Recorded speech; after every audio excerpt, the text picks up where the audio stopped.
বিসমিল্লাহির রহমানির রহিম।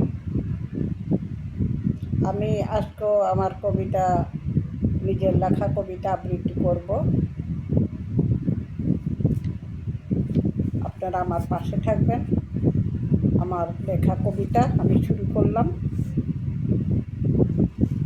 কবিতাটার নাম হলো ওই মানুষটাকেই খুঁজি। এটা লিখলাম আমি 1/8/2024 সনে আমার এই কবিতাটা লেখা। ওই মানুষটাকেই খুঁজি যে আমাকে ভালোবাসার চাদরে বুকের পাঁজরে আগলে রেখেছে।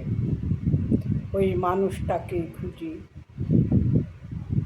বিবেকের কাছে মনুষ্যত্বকে বিকিয়ে দিবে না, ওই মানুষটিকেই খুঁজি। হাজারো শহীদের রক্তের সাথে বেইমানি করবে না, ওই মানুষটাকেই খুঁজি। যে আমাকে নতুন বাংলাদেশ উপহার দিবে, ওই মানুষটাকে খুঁজি।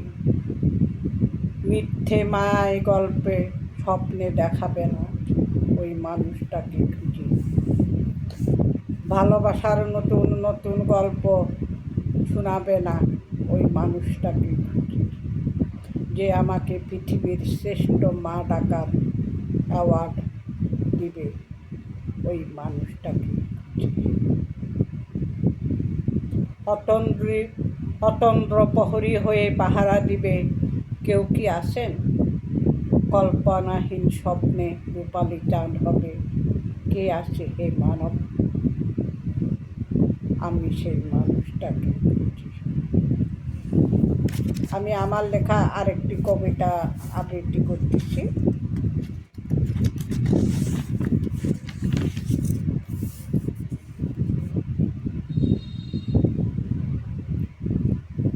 লাশ। কবিতাটার নাম হলো লাশ। 2024 সনের 28 তারিখে লেখা। আর কয়টা লাশ পড়লে বন্ধ হবে কোটা আন্দোলন? রক্তে রক্তাক্ত সোনার ছেলে আবু শাহিদের মতো হাজারো আবু শাহিদের লাশ। জব্দ করো কোটা আন্দোলন, মুক্ত হবে মুক্তিযুদ্ধের ইতিহাস। জীবনের ঝুঁকি মরণ ফাঁদে শিক্ষিতা করে ওরা বুঝে না তো উন্মুক্ত গণহত্যার ইতিহাস। অপেক্ষায় মা দাদু আমার আসবে, জড়িয়ে ধরে মাগো বলে চিৎকার করে। প্রাণহীন জাদু আমার এসেছে অপ্রতিরোধ গতিতে, নির্বাক বাকরুদ্ধ গোটা পৃথিবী। এ কেমন সোনার বাংলা!